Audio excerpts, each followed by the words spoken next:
Na semana que passou, o IBOP e o Instituto Datafolha publicaram mais uma rodada de pesquisa que evidenciou quão indefinida está as eleições para a Prefeitura de Fortaleza neste primeiro turno.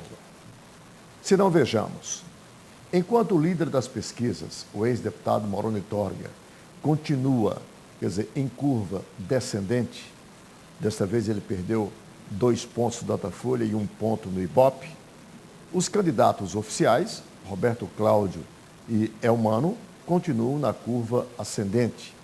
Ambos cresceram 1 ponto nas duas pesquisas, invertendo inclusive a posição no IBOP do Elmano à frente do Roberto Cláudio com 1 ponto percentual.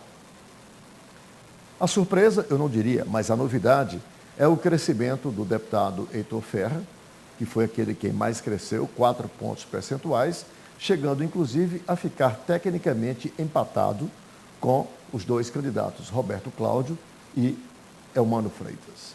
A considerar a margem de erro, o deputado Moroni Torga para baixo ou para cima, se para baixo, já estaria a essa altura com apenas 20 pontos percentuais, segundo o IBOP.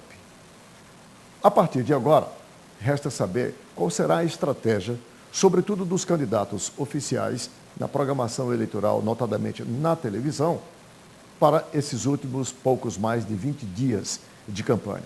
Pois até agora, ambos ficaram apenas no que nós chamamos do comezinho, as mesmas propostas, as mesmas promessas que nós já conhecemos.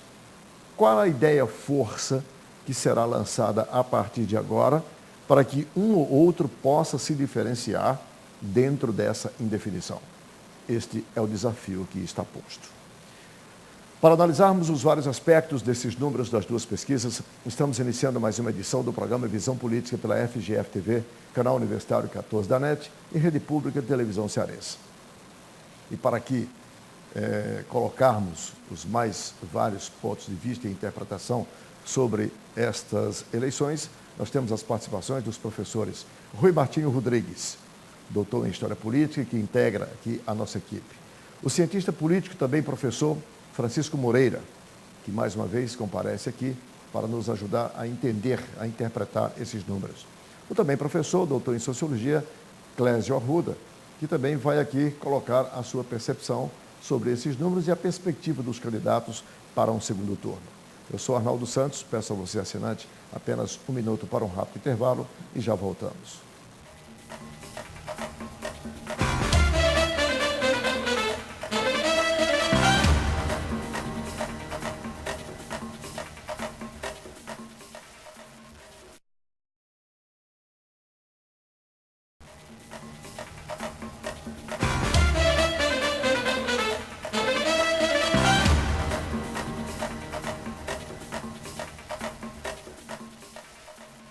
Estamos de volta com a primeira parte do programa Visão Política pela FGF-TV, canal universitário 14 da NET e Rede Pública de Televisão Cearense.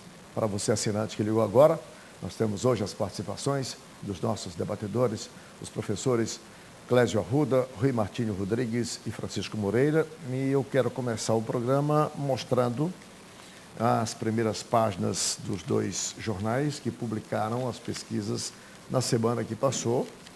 Aqui, o jornal O Povo, com a pesquisa Datafolha, onde evidencia que embolada a disputa, né, dessas eleições. E mostra aqui a evolução de cada um dos candidatos. Aqui você pode visualizar Moroni Torga liderando com 22 pontos, seguido de Roberto Cláudio por 17, Elmano Freitas com 16 e Heitor Ferrer com 14 pontos percentuais. Isso no Datafolha. Vamos então mostrar os números do IBOP no Jornal Diário do Nordeste. Aqui você vê também a colocação de cada um deles. Moroni aqui tem um ponto a mais em relação ao Datafolha, tem 23 pontos percentuais. Aqui se dá uma inversão, quem lidera aqui é o Mano Freitas com 19 pontos percentuais. No Datafolha, quem liderava em segundo lugar era o Roberto Cláudio. Roberto Cláudio aqui em terceiro com 18. Heitor Ferre aqui com 13, um ponto a menos do que mostra o Datafolha. Citar aqui também o Rosendo com 7, o Inácio Arruda com 6 e o Marcos Carlos com 4. São estes, portanto, os últimos números das pesquisas que eu queria colocar para análise dos senhores. O professor Rui, um jornal diz eleição indefinida, o outro diz embolada a disputa. Qual é a sua percepção? Em primeiro lugar, vamos ressaltar que os dois institutos estão confirmando um ao outro.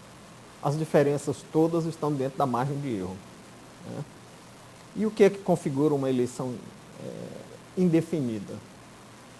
Primeiro, porque o estoque de votos que ainda não foram decididos ou de pessoas que declaram que ainda não decidiram em quem votar está muito pequeno.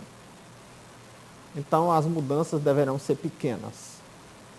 E as distâncias entre os 4 primeiros candidatos, considerando a margem de erro, são distâncias muito pequenas. Fica difícil definir dos 4 quem são os 2 que vão para o segundo turno. E o que se pode notar é que, com o fim do estoque dos indecisos, a tendência de grandes mudanças vai ficando mais improvável. Né? Então, tem que ficar nesses 4 aí mesmo. Embora aparecer um 5º ou um 6º candidato, seria preciso haver uma mudança muito grande. Está embolado, mas embolado entre 4. Embora exista ainda um percentual significativo daqueles que admitem mudar o voto. Né? Se os indecisos hoje estão muito baixos, mas o percentual dos que admitem votar está em torno de 29% em uma pesquisa e 28% em outra. Isto um revela... alto. Muito alto. Clésio, sua percepção desses últimos números? Primeiro a gente tem que considerar que nós estamos falando de estatística, então não estamos falando de ciência exata. Né? E a estatística trabalha com projeção, né? Por isso probabilidade. Né? Nós temos a margem de erro, que também é dentro de uma perspectiva de conjuntura. Né? Alguns movimentos políticos podem alterar significativamente esse resultado, né? E a gente ter até surpresas, novo, né? Um fato novo. Né? Precisa um fato de impacto. Né? Pode tanto levar para cima como para baixo. Né? Teria que haver um imprevisível. Numa situação como essa, né? Diante dessa indefinição... Alguém pisar na bola, uma declaração infeliz, alguma coisa. E como a gente tem essa variável de migração de voto, até porque a gente não tem o voto ideológico nessa eleição consolidado, quer dizer, tem os eleitores, né, que ainda votam ideologicamente, mas esse não é o voto predominante, até porque a gente tem candidatos aí que vão se aproximando, né, de uma cor para outra, a gente está muito borrado. Então, nessa migração, quer dizer, um fato novo pode deslocar uma massa de voto de um lado para o outro com, né, algumas surpresas. Quer dizer, tem algumas questões que a gente tem que considerar, né? Você pega alguns candidatos que estão mais consolidados numa faixa de renda e escolaridade, né? E aí, a gente poderia até pensar que está mais ou menos esgotado. Aqueles que têm uma boa expressão no nível superior, ele tem menos o que explorar, porque também é mais consolidado esse voto. Quando a gente desce na base, vai para o pessoal de até primeiro o ensino fundamental, né? Alguns candidatos estão bem, no caso do Moroni, vem caindo, né? Enquanto outros candidatos têm mais espaço para explorar aí, porque não chegaram até essa base. Quer dizer, é uma base menos informada no sentido da política, que alguns até provavelmente ainda não assistiram aos programas, né? Estão fora. Quer dizer, é um grande desafio aí de ainda chegar no nicho que ainda tem para ser explorado, né? De pessoas que ainda colocam, que votam, que eu acredito que um dos candidatos, até para não irritá-lo, né? Um dos candidatos ainda tem uma boa votação, uma boa margem, em função de ainda não ter sido bem explorado, quer dizer, as suas perspectivas, não ser bem conhecido ainda do eleitor, que poderá ser, né, nessas próximas semanas, e a gente pode ter uma mexida aí dentro dos candidatos. Eu acho que, né, a tendência no prazo curto de 2 semanas é de uma definição maior, porém considerando, né, que a gente vive um momento de inflexão, que não dá para esperar, as estratégias não vão poder se manter, né? Nós temos aí um momento em que é necessário ousar, né? Não dá para os 2 candidatos oficiais imaginar que crescendo 1% eles podem estar garantidos, né? Da mesma forma que essa subida... Até porque falta pouco mais de 20 dias só, isso, né? Quer dizer, então é um momento também de ousar. A gente está falando provavelmente numa semana em que as estratégias estão sendo outras. Deixa eu já, né? agregar um aspecto aí nessa mudança de posição.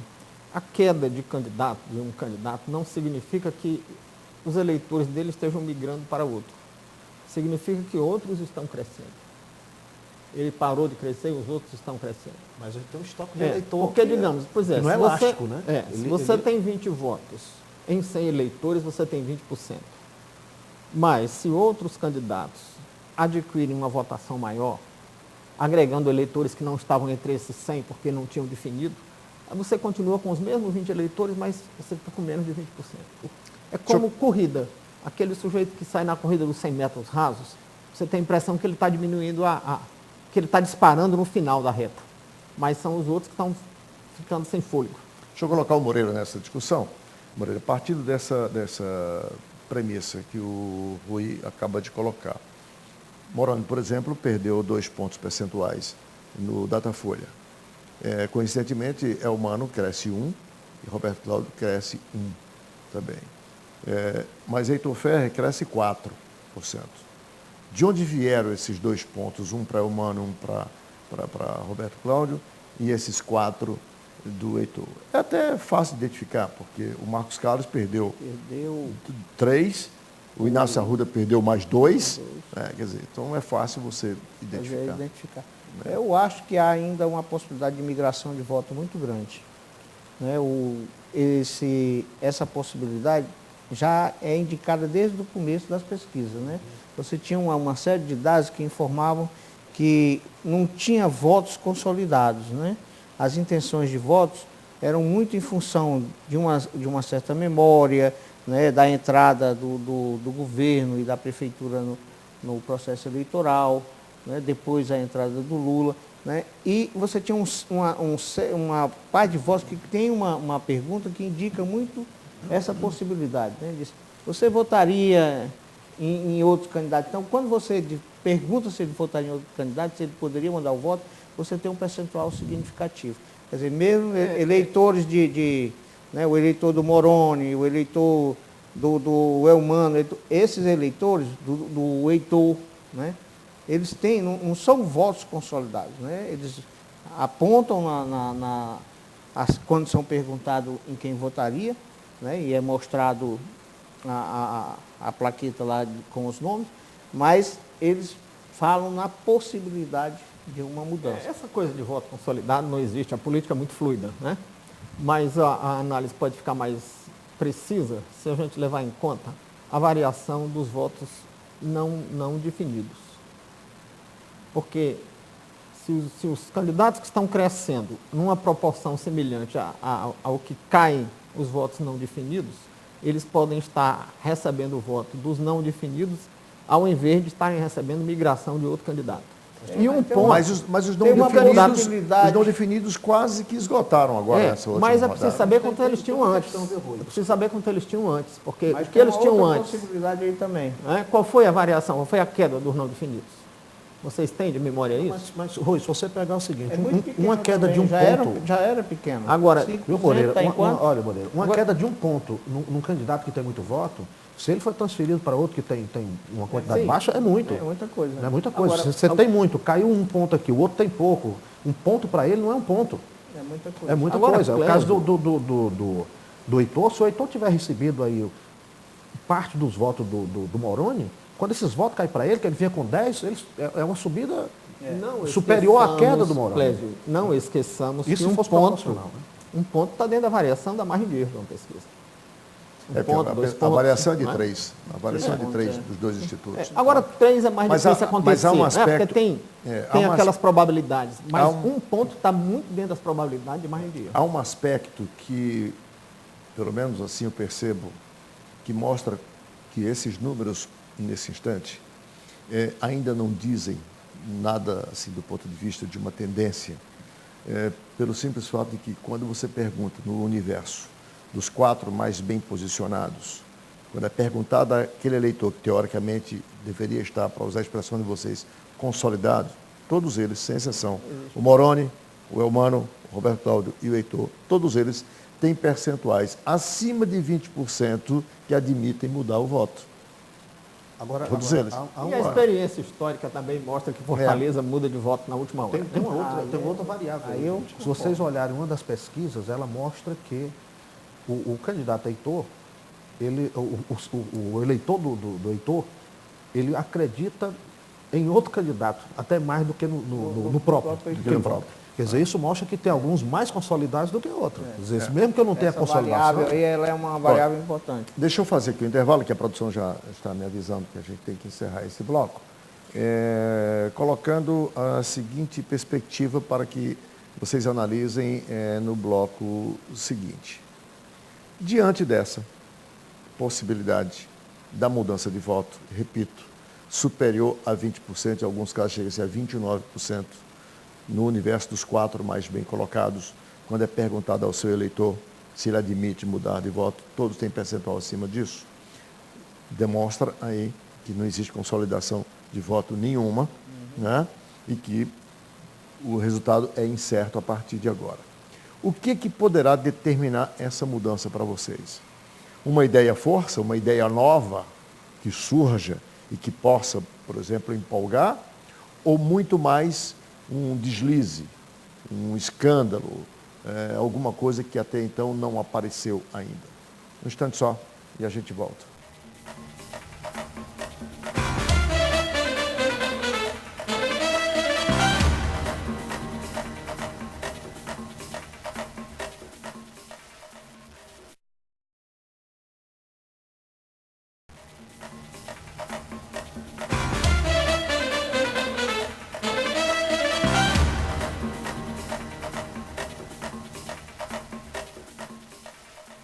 De volta com o segundo bloco do programa Visão Política pela FGF-TV, canal Universitário 14 da NET e Rede Pública de Televisão Cearense.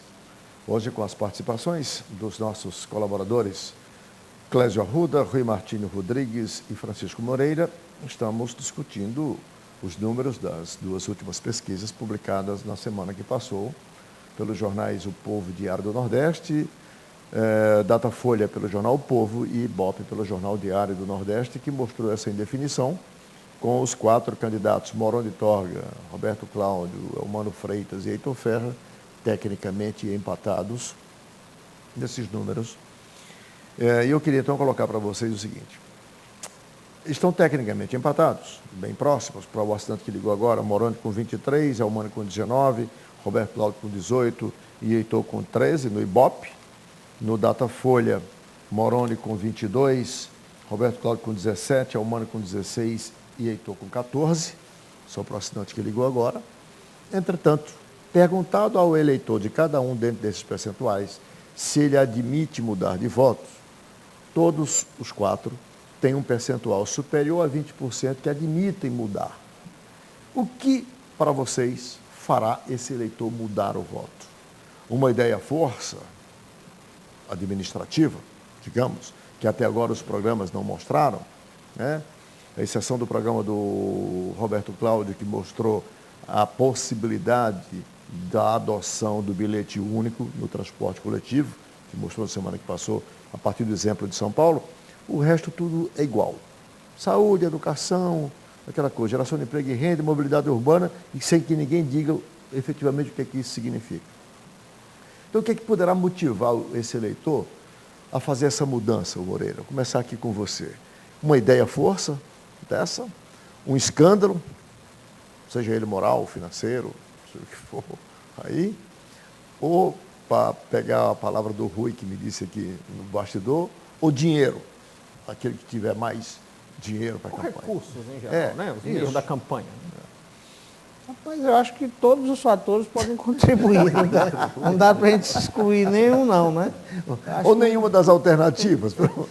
Acho que todos aí podem ser instrumentos né, que podem fazer uma mudança nesse processo. Acho que, e agora é um momento de se fazer isso. Quer dizer, quem tiver capacidade, quem tiver, né, elementos para fazer uma mudança, tanto dessa perspectiva de trazer uma ideia força, né, de colocar mais recursos na campanha, né, principalmente de convencimento, porque, na verdade, o que está indicando, as pesquisas indicam também, que alguns eleitores precisam ser convencidos, inclusive pelos seus próprios candidatos, né?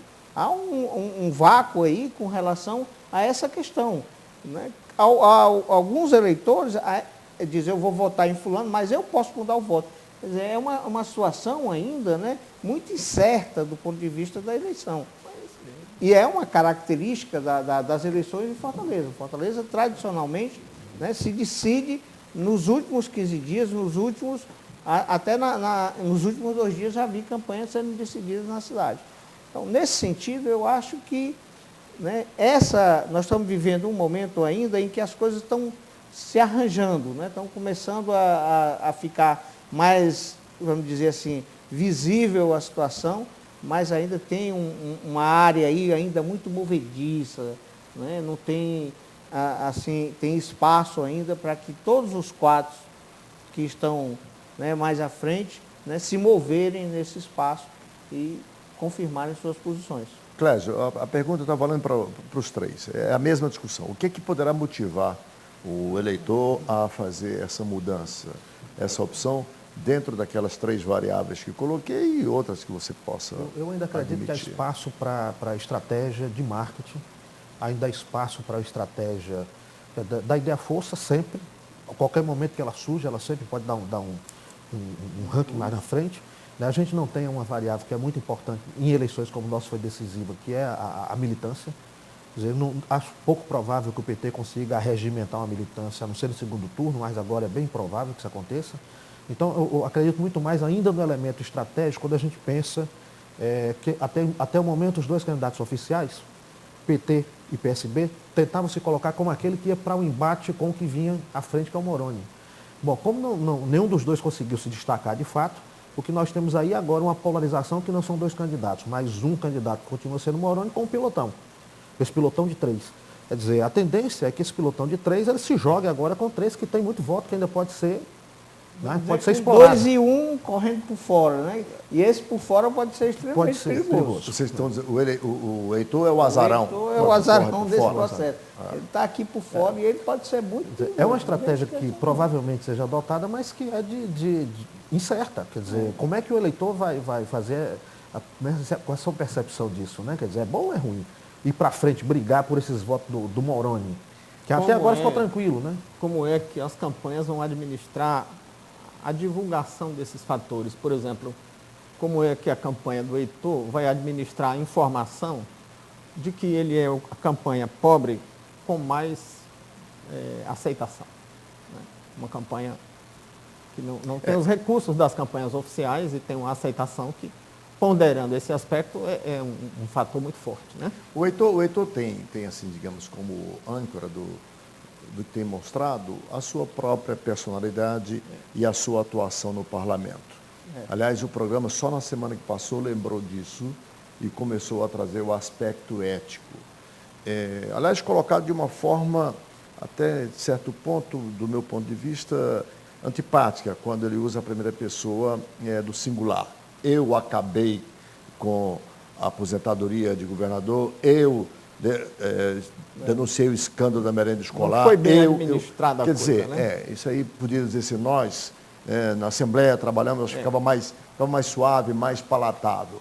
Mas esse é um dado importante, porque ele tem isso a seu favor, né? É o seu capital político, essa atuação ética até hoje, tá? Que ainda ninguém... Agora, do executivo, né? Agora, os vários fatores, todos os fatores são pertinentes. Agora, de um modo geral, os fatores são imprevisíveis. A gente não sabe como é que eles vão administrar essa comunicação. A gente não sabe o azarão que pode acontecer, o erro que alguém pode cometer, ou o trunfo de informação que alguém pode estar aguardando para soltar.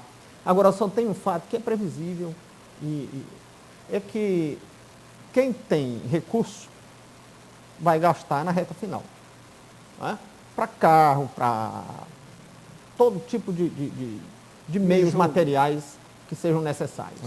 E isso faz diferença. Deixa eu colocar para vocês aqui... Mas só uma questão... Pois não? Que é o seguinte, tem uma coisa com relação ao Heitor que eu acho que é importante a gente pensar, né? Dentro assim, dessas possibilidades, como possibilidade, que é o fato seguinte, né? Na hora da decisão do voto, por exemplo, um eleitor que se colocasse, por exemplo, olha, eu não quero um candidato que seja apoiado pelo governador, que eu vou fortalecer um grupo chamar de seu. único. Não é? Então, esse eleitor podia migrar de um candidato para o outro para reforçar, no caso, o eleitor.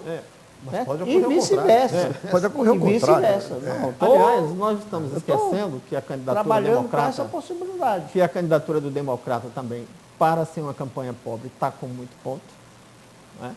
Aí ele vem caindo E muito também, lentamente. vem caindo, mas está com muito ponto e também é um candidato para chamar de seu. Bom, né? já que vocês... Se não é oficial, já que não é chapa branca. Vocês não encontraram, assim, são múltiplas as variáveis que podem motivar esse eleitor a mudar esse voto? Deixa eu inverter, então, a lógica da pergunta, colocando o seguinte: para vocês, por que esse eleitor, há pouco menos de 20 dias da eleição, ele ainda se mostra tão susceptível a essa mudança, tão vulnerável a mudar? O que faltou, então, até aqui, que esses candidatos pudessem ter motivado mais esse eleitor? Aí eu acho que é mais simples. Eu estou invertendo aqui, eu acho que é exatamente. mais simples. Veja bem, primeiro, nós não temos vida partidária, nós não temos estrutura partidária. Então, não temos partidos consolidados junto ao eleitorado. Que o eleitor diga assim, não, eu já sei, há 10 anos que eu sei que eu voto no partido tal. Isso não acontece. Né?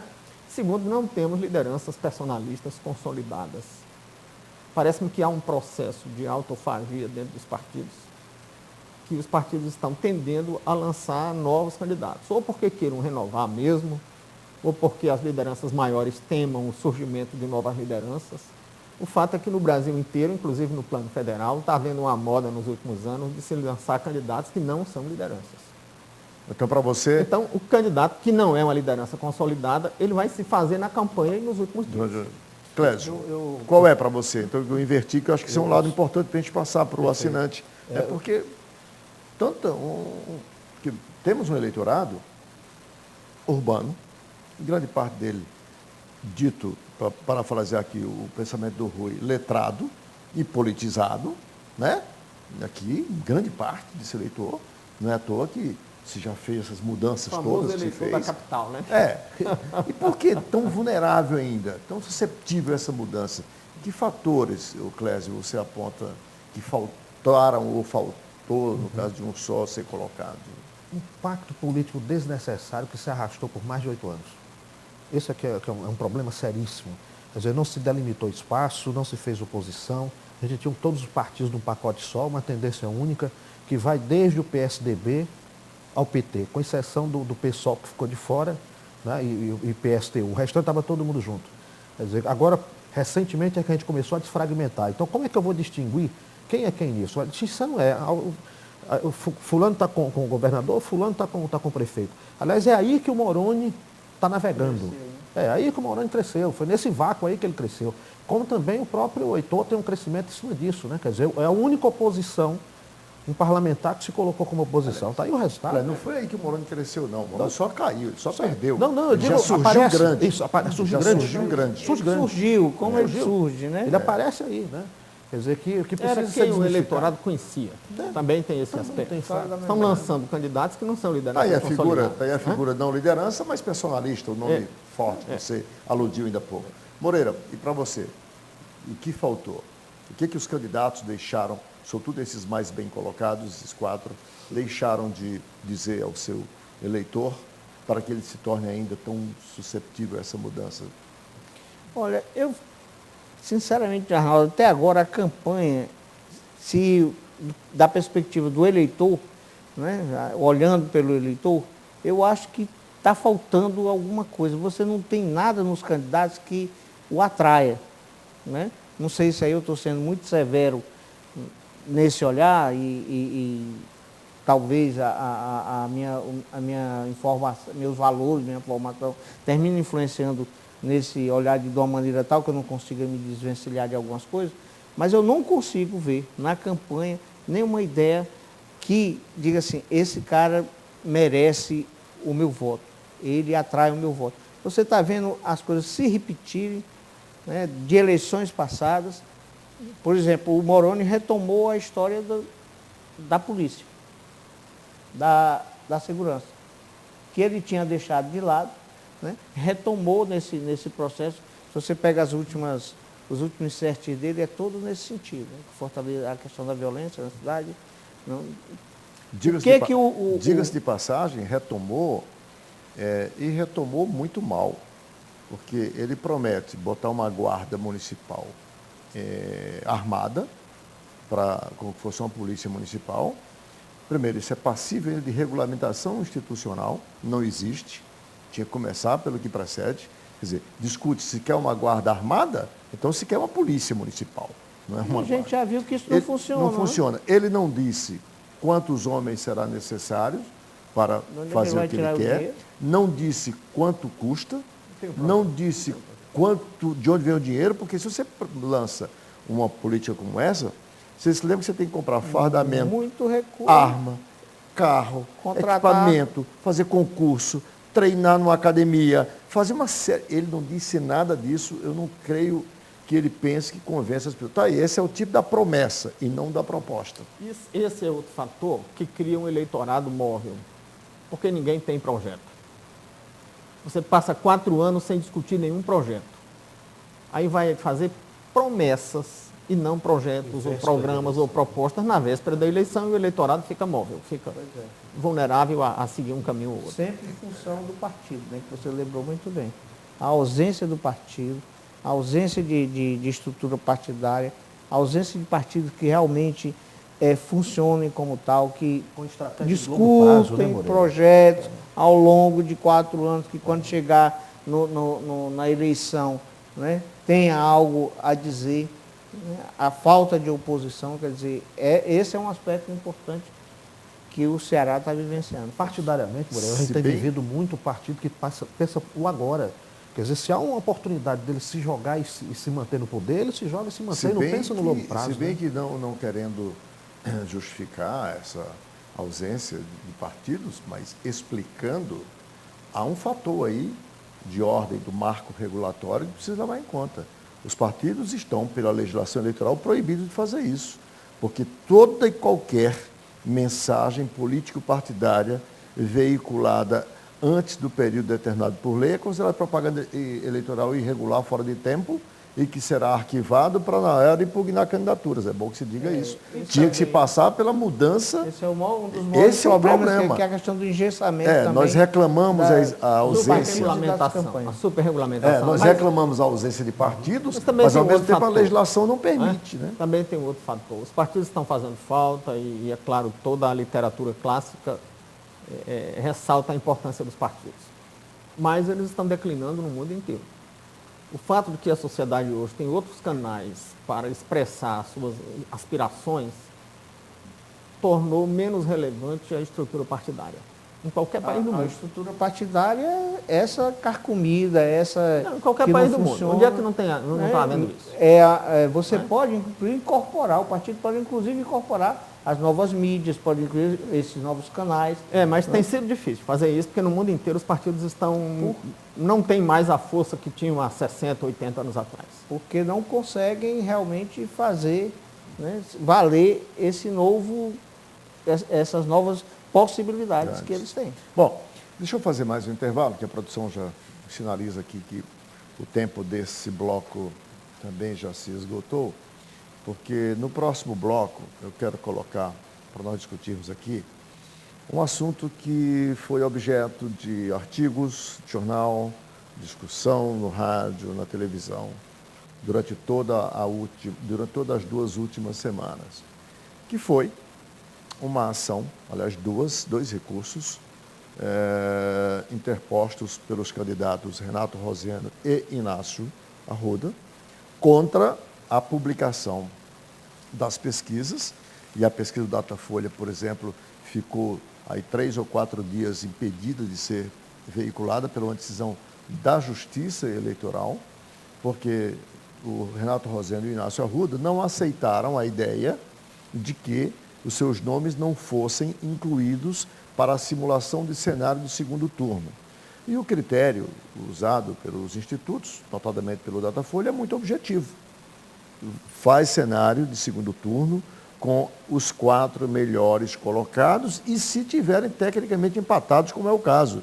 Se por acaso o Heitor não tivesse, também não entraria só com os 3.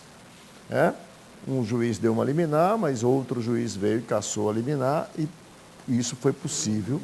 Hein? Acho que é o mesmo juiz. Não. Não, foi outro. Outro juiz analisou e derrubou a liminar, e então foi possível que a pesquisa fosse publicada. E o Ibope também só não teve a mesma sorte em função da decisão anterior já em favor do Datafolha. Um instante só. Isso é censura ou é preservação de direitos no princípio democrático do reclamante? Um instante só e a gente volta.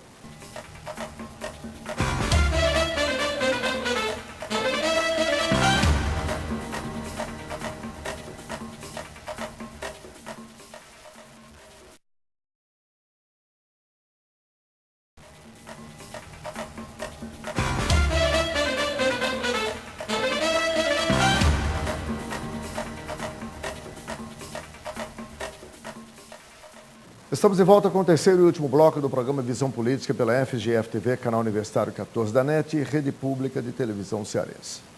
Para o assinante que ligou agora, o programa tem hoje as participações dos professores Francisco Moreira, Clésio Arruda e Rui Martinho Rodrigues.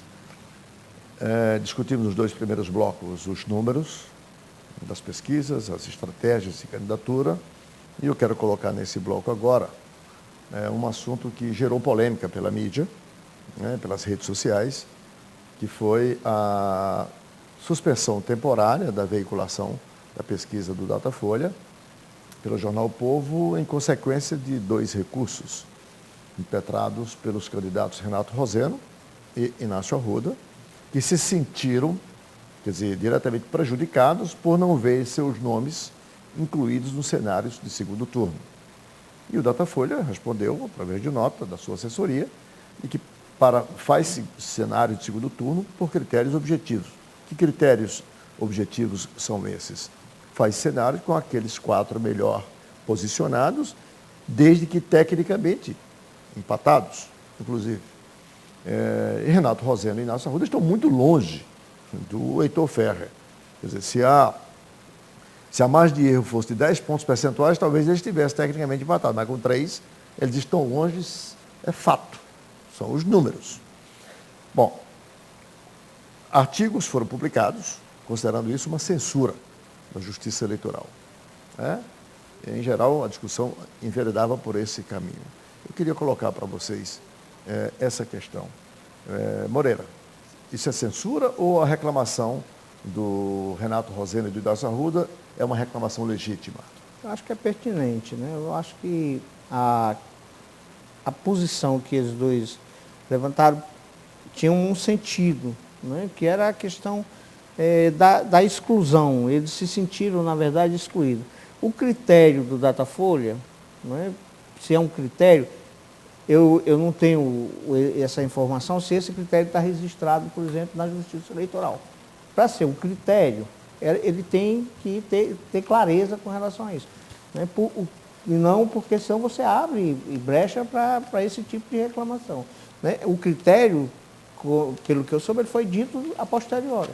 Então, né, quer dizer, os candidatos, de certa forma, estavam lutando por direitos que eles achavam que estavam sendo cerceados. Eles se acham, como eles estão na disputa, né, eles acham-se com o direito de participar da simulação com relação ao segundo turno. A decisão, né, então houve a crítica, principalmente dos jornais que se sentiram incomodados pelo fato de não poderem divulgar a pesquisa, né? Na verdade, você cria um grande problema para o órgão, né, para a imprensa com relação a isso. E o juiz também deu a sentença, né, derrubando a liminar, né, justamente usando esse mesmo argumento de cerceamento, né, da informação. Eu acho que não houve cerceamento, eu acho que houve falta de clareza com relação a isso. Se anteriormente já tivesse sido avisado os candidatos que só participariam da simulação os 4 primeiros, não haveria por que os candidatos entrarem, né, com pedido de liminar em relação a isso. Rui, censura, cerceamento à liberdade da informação, direito democrático. Olhando... Deixa eu só dar aqui os números aqui.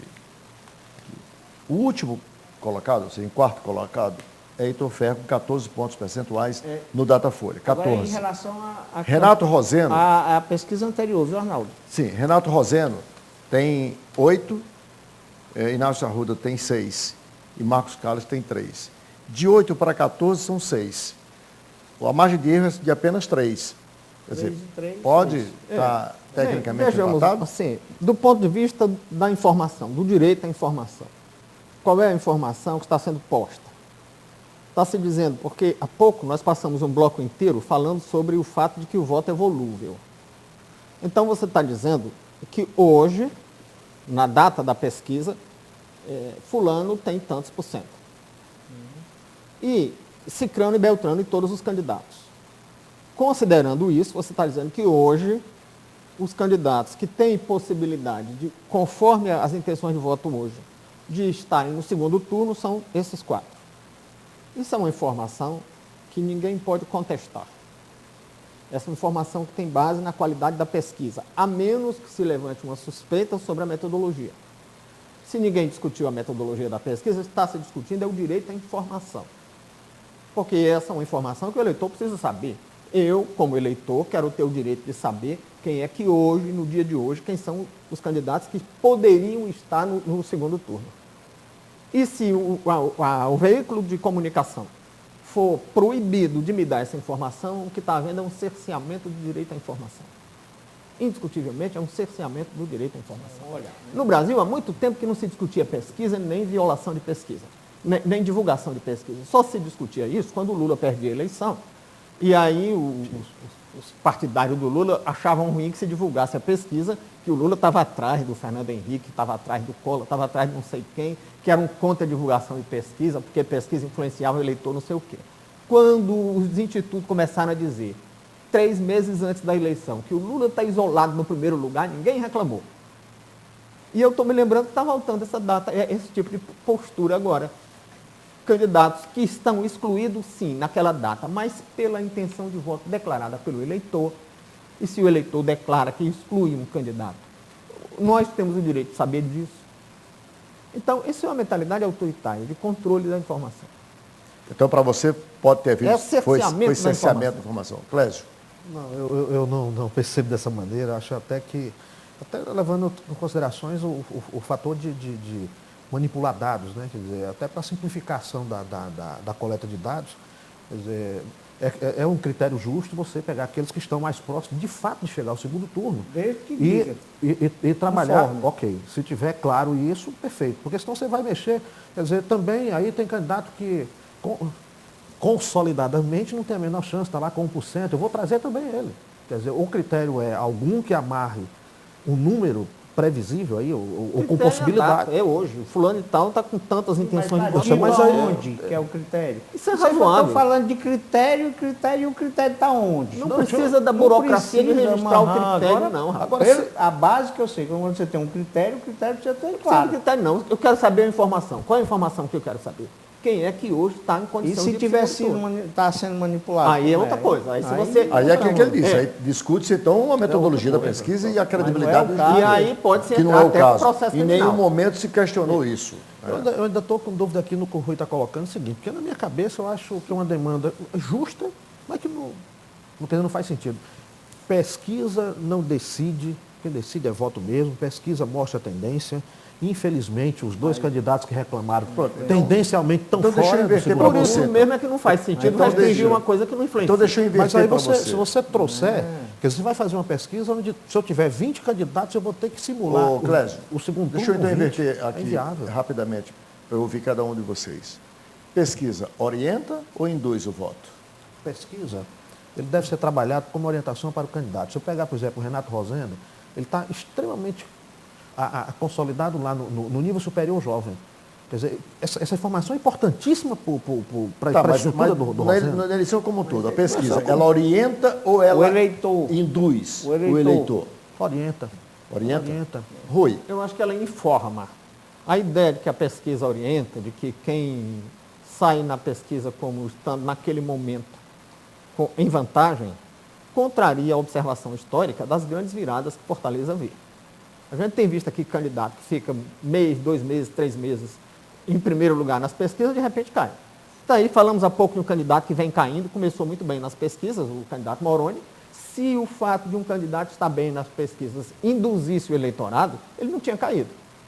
Ele estaria já com 40%, 50% eleito no primeiro turno. Moreira, pesquisa, mesma Ela questão. informa, mas ela ajuda a orienta decidir o voto. voto ou ela induz o Ela voto? orienta voto, ela ajuda, não é todo mundo que vai, né? O meu voto eu não decido por pesquisa, eu decido o meu voto ideologicamente. Ainda Isso é que uma oriente. questão minha, tá certo? A grande maioria dos eleitores, a gente sabe disso, quem estuda isso sabe, que uma parcela significativa do eleitorado vota no que está na frente. É verdade ou não é? Tem, sei, a tem experiência informações informações demonstra isso. de Você que está se determinado... valendo do conceito do voto útil. Do voto. Não, Então não é não nem do tinha voto útil, considerado não. útil. Não é voto útil, não, porque o voto útil é um voto pensado. Não é o voto útil, é uma determinada Mas também é um parte direito do eleitor. eleitorado que vota a É um direito do partir eleitor. eu não vou votar em candidato que perde. Então a pesquisa orienta nesse caso. Orienta, sim. Orienta. Meu amigo, você está dizendo que o eleitor não tem o direito de querer votar em quem está na frente? Não, ele tem direito a votar Então em quem ele precisa quiser. saber. Então ele Não. precisa saber quem é que está na frente, Ah, se bom, ele quer então ele votar. vai escolher Se ele porque ele quer está na escolher. frente. Pronto, se ele quer escolher Então, por tá isso, bom, ele tá tem o certo. direito de saber disso. É o Você está critério dizendo que ele não tem o direito é o de critério escolher que ele com base Não no estou estabeleceu, dizendo né? nada disso. Isso aí tá Parece bem. que sim, por via oblíqua você está dizendo isso, que é a consequência do que você está dizendo.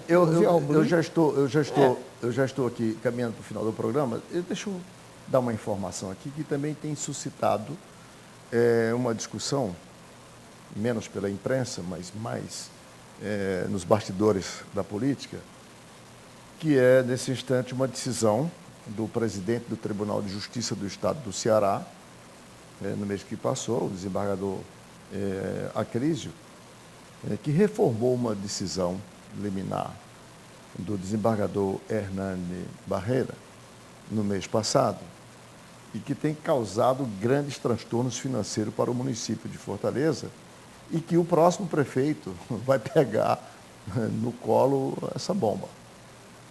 Um acordo firmado entre, quer dizer, as categorias que têm os chamados precatórios a receber, a Delegacia Regional do Trabalho e o Tribunal de Justiça, firmado com o município de Fortaleza, determinou que a partir de 2005 o município passaria a depositar todos os meses R$ 1 milhão para fazer face ao pagamento dos precatórios. 500 mil ia para a Delegacia Regional do Trabalho e 500 mil para o Tribunal de Justiça nas contas, e esses órgãos fazem o pagamento. Do acordo até hoje, segundo informações que me foi passada pelo secretário de Finanças Alexandre Cialdini, o município já recolheu R$ 78 milhões para fazer face a esses pagamentos. Ocorre que a decisão do desembargador Acrísio mandou arrestar das contas do município, do FPM, nada mais, nada menos do que 23 milhões, que era exatamente o valor final da dívida do município, só que ele mandou fazer isto de uma vez só. Resultado, deixou o município de Fortaleza com o pires na mão, né?